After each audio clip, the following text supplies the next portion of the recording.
Hello, I'm Linda Ann McIntosh at Studio ABC.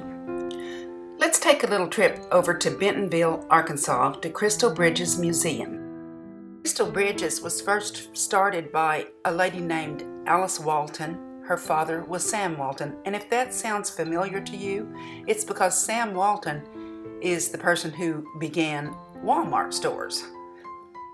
In Crystal Bridges, they have an abundance of master works, and instead of just having master works by stuffy old dead men, they include works in their permanent collection that include Native Americans, African Americans, and a lot of women, which most museums don't always do that. They have their own private collection, as I already mentioned, but they also bring in shows that come and go, just like other museums. However, you're going to find this one different. It's actually been a little while since I've been over there. I saw this art show by Dale Chihuly back in 2017, and I've been thinking ever since that I needed to make a video to document this because it was a fabulous, fabulous show. This is a picture of Dale Chihuly. He's best known for his glass works, and I first got to know him, or know about him, in Las Vegas, Nevada, at Bellagio's casino. They have this canopy of his work. This is glass overhead, and that's where I first learned about Dale Chihuly. Now, Crystal Bridges is a beautiful place, but it was a rainy, messy, yucky day that day, and actually, now that I look back on it, it was perfect weather to see Dale Chihuly's work, because his work was outdoors, and this was the first time I had ever seen it outdoors. I mentioned to you that I had already seen his work in Las Vegas the first time.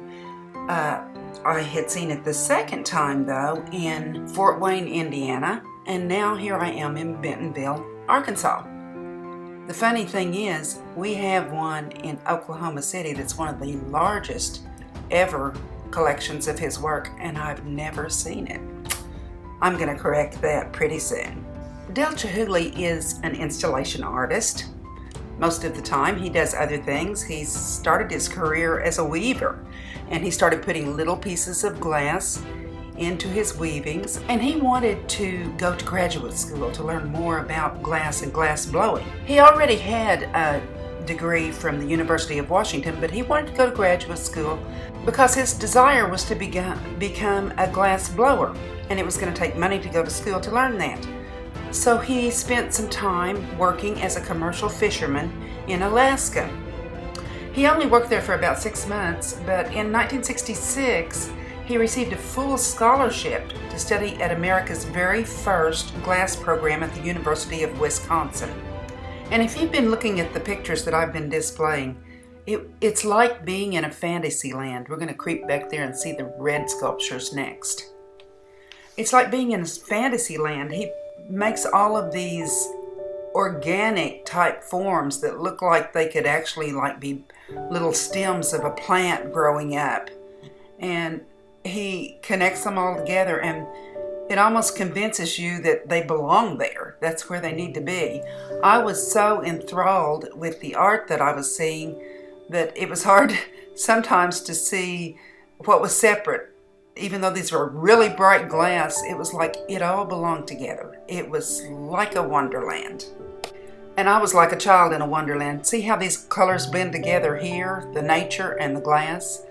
And I told you that it was raining. Well, I was running back and forth. When the sun would come out, I'd run around back to sculptures that I hadn't taken pictures of yet, and I'd get pictures of them in the sun. And it was a really, really good art show for me. I really enjoyed it. You probably noticed that he had an eye patch in the first picture that I showed you of him, and that's not from glass blowing, just in case you're wondering. He wears that eye patch because he had a car accident in London back in 1976. It sent him through the windshield, and he received more than 250 stitches right in his face. So he lost his eyesight in that left eye. But that didn't slow him down as an artist. He kept working. Now, installation art is usually big, massive pieces like you're seeing here. Different artists use different media. Isn't it hard to imagine that that is glass and how they transport it and everything? Well, he has a whole team of people that work with him. And these days, he pretty much tells them what to do, and other people do the glass blowing for him. He's still the artist behind the ideas. After his car wreck and then an injured shoulder later, he had to give up some of his working time and have people help him with his art. But this isn't at all unusual for an installation art, again, because their artworks are so massive and installed in such huge spaces. These days he's more of the supervisor than the participant in the art, but he has art all over the world. He has art in Venice. He's studied all over the world. He has art probably in more countries than anyone could name. I've seen some very small pieces, maybe the size of a bowl, that have sold for over $5,000 to $7,000. So his work doesn't come inexpensively either. He makes a lot of money for the work that he does. It costs a lot of money to make the work that he does and to transport it. But he is also someone who gives back to the community. One of the programs that he started is called Hotshot Heroes, and that's specifically for veterans with physical and mental disabilities, and it's kind of therapeutic. They go to Hotshot Heroes and learn to do glass blowing. They have an opportunity to take 2 different 8-week courses. Another program that he started is called Hilltop Artists, and this is in his hometown of Tacoma, Washington. It's a refuge for children that are ages 12 to 20. About 650 children per year go to this, and they learn glass blowing. In this installation, I came across this little table set. It looks like somebody's about to set up and do some painting of the beautiful sculptures and scenery around them. And what could be better than this? I once watched a video that showed how they put these pieces together, and they come all separate pieces. Each little color there is a separate piece of glass, and they place them on rods. There's a rod armature underneath each piece, and they slide them over those rods. And so sometimes they'll pull one off, put another one in its place, pull that off, put another one in its place, until they get it just the way they want it to look. And Dale Chihuly stands back and says, no, take that one off, put another one in its place.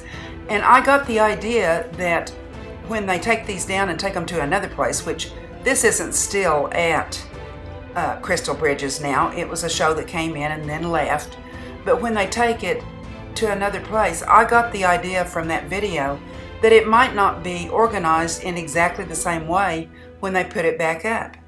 I don't know that that's true, but that was certainly the idea that it alluded to. I would be a Chihuly fan if I had never seen his work outdoors, because when I saw it in Fort Wayne and Bellagio, that was all, Bellagio's is in Las Vegas, that was all indoors, but this show really took me. I wish I could make you feel what I felt that day, but pictures won't do it. You have to be there.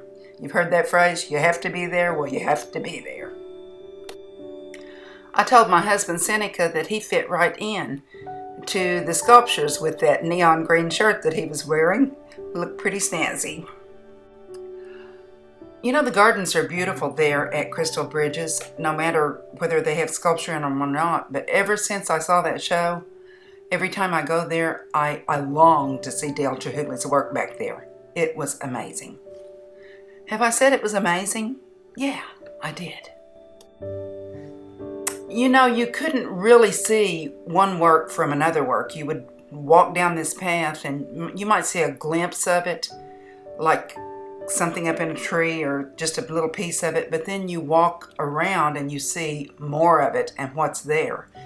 And these reminded me of Christmas bulbs at the bottom, but they were all worked into the foliage, and different lights make it look different anyway. When the sun would go under and it was overcast that day and raining part of the time, the artwork looked different than when the sun was real bright shining on it.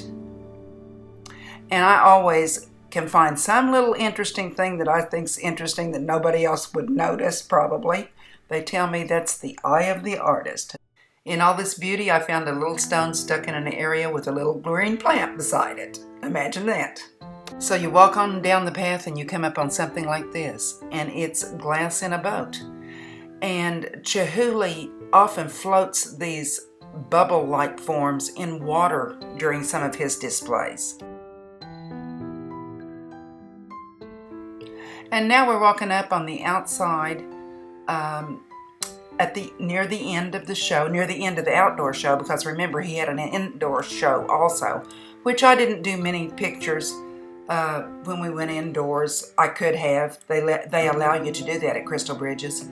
I was so enthusiastic about the outdoor show, and I'd already seen indoor shows, that it didn't seem as exciting to me. I should have seen the indoor show at Crystal Bridges first. Dale Chihuly, when he describes what he wants out of his art, he says, I want people to be overwhelmed with light and color in some way that they never experienced. And I think that's what got me at this show. I had never experienced anything quite like this. It was like Christmas lights, or for the first time you saw Christmas lights or something. And the gardens, again, are very beautiful there. Everybody should go over and take a look if you haven't been to Crystal Bridges. It's an amazing place. Here's some of his art indoors, but as I told you, I didn't take many pictures once I got inside. So if you like this video, I hope you'll give it a thumbs up.